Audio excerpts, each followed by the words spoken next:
نحمده ونصلي على رسوله الكريم اما بعد فاعوذ بالله من الشیطان الرجیم بسم اللہ الرحمن الرحیم. بازو تیرا توحید کی قوت سے کبھی ہے، بازو تیرا توحید کی قوت سے کبھی ہے، اسلام تیرا دیس تو مستقبی ہے. محترم پرنسپل صاحبہ، اساتذہ کرام اور میرے عزیز دوستو، السلام علیکم. آج مجھے جس موضوع پر لفظ کا موقع ملا ہے وہ ہے یوم دفاع. اے وطن تو نے پکارا تو لہو کھول اٹھا، اے وطن تو نے پکارا تو لہو کھول اٹھا، تیرے بیٹے تیرے جانباز چلے آتے ہیں. جناب صدر، 6 ستمبر 1965 ایک ایسا یادگار دن ہے کہ جب ہماری جبری فوج نے اپنے اصلی دشمن کو ناکوں چنے چبائے. بزدل دشمن نے رات کی تاریکی میں ایک چوروں کی طرح وار کیا. لاہور جم خانہ کلب میں وہ ناشتے کا خواب لے کر آیا تھا، لیکن وہ یہ بھول گیا کہ ریاست مدینہ کے بعد دوسری ریاست جو لا الہ الا اللہ کے نعرے سے حاصل کی ہے، اس کے دلیر جوان رات کو خراٹے نہیں بھرتے بلکہ وہ دشمن کی راہ دیکھتے ہیں.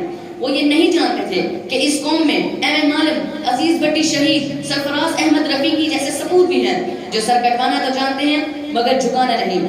کافر ہے تو شمشیر پہ کرتا ہے بھروسہ، کافر ہے تو شمشیر پہ کرتا ہے بھروسہ، مومن ہے تو بے تیغ بھی لڑتا ہے سپاہی. جناب صدر، دشمن نے تینوں اطراف سے حملہ کر دیا تھا، لیکن ایک سنہری قول ہے کہ جاگنے والے اگر زندہ ہوں تو سونے والوں کو کوئی نقصان نہیں پہنچا سکتا. جناب صدر، پاکستانی تو سوئے ہوئے تھے لیکن ان کی جبری فوج جاگ رہی تھی جن کا نعرہ جہاد فی سبیل اللہ تھا. انہوں نے دشمن کے بزدلانہ وار کا ایسا کرارا جواب دیا کہ دشمن پسپائی پر مجبور ہو گیا. زندہ رہنا ہے تو حالات سے ڈرنا کیسا، زندہ رہنا ہے تو حالات سے ڈرنا کیسا، جنگ لازم ہو تو لشکر نہیں دیکھے جاتے. جناب صدر، لاہور کے حماس میں دشمن دھول چاٹنے کے بعد 500 ٹینک لے کر چونڈا پر حملہ ہوا. پھر چشمے فلک نے وہ نظارہ دیکھا جس کا کسی نے تصور بھی نہیں کیا تھا. ہمارے بہادر فوجیوں نے اپنے جسموں پر بم باندھ کر اپنی جانوں پر نذرانہ پیش کیا اور ساری دنیا نے دیکھا کہ یہ محاذ ٹینکوں کا قبرستان بن گیا.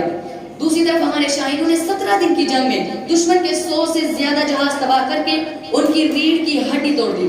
جناب صدر، ایم عالم نے دشمن کے 1 منٹ میں 5 جہاز تباہ کر کے ورلڈ ریکارڈ قائم کر دیا جو کہ آج بھی برقرار ہے.